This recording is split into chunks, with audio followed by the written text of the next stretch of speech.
আদিবাসী সমাজের ওপর লাগাতার অত্যাচারের প্রতিবাদে পথে নেমেছে united forum of all Adivasi organisation. রাজ্যে আদিবাসীদের ওপর শোষণ, বঞ্চনা সহ একগুচ্ছ দাবি নিয়ে তারা কলকাতার রানী রাসপুরী রোডে মিছিল ও সমাবেশ করে। বিক্ষোভকারীদের দাবি, সারা বাংলা জুড়ে আদিবাসী নাবালিকা ও নারীদের ওপর অত্যাচার প্রতিনিয়ত ঘটে চলেছে। তার সঙ্গে আদিবাসীদের আদিবাসীকরণ থেকে শুরু করে আদিবাসীদের জমি থেকে উচ্ছেদ করার চক্রান্ত চলছে রাজ্য জুড়ে। এই নিয়েই চলে প্রতিবাদ কর্মসূচি। সবশেষে মুখ্যমন্ত্রীর দপ্তরে জমা দেওয়া হয় ডেপুটেশন।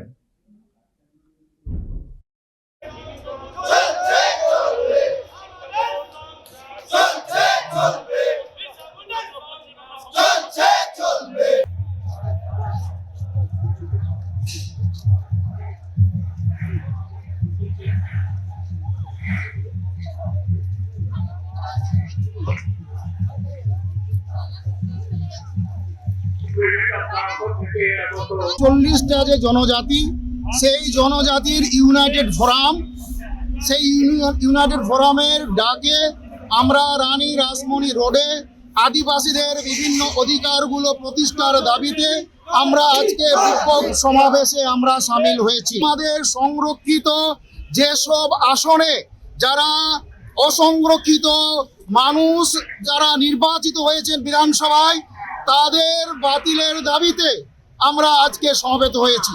এছাড়াও বিভিন্ন অঞ্চলে আদিবাসীদের জমি যেভাবে হস্তান্তরিত হচ্ছে, সেই হস্তান্তরিত রোধ করার দাবির পরিপ্রেক্ষিতে আমরা রানী রাসমণি রোডে আমরা আজকে সমবেত হয়েছি। প্রশাসনের কাছে একটাই বার্তা পৌঁছাতে চাই, আদিবাসী সমাজ আর নীরবে থাকবে না।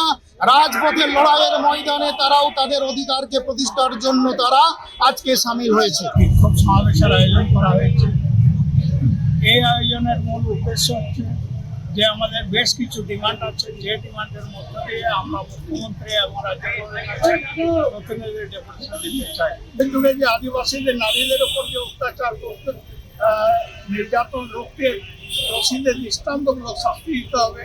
ওরা মালে মুদা এবং শাসকের রাজ্য দিতে হবে, রাজ্য ভাষা হিসেবে স্বীকৃতি দিতে হবে।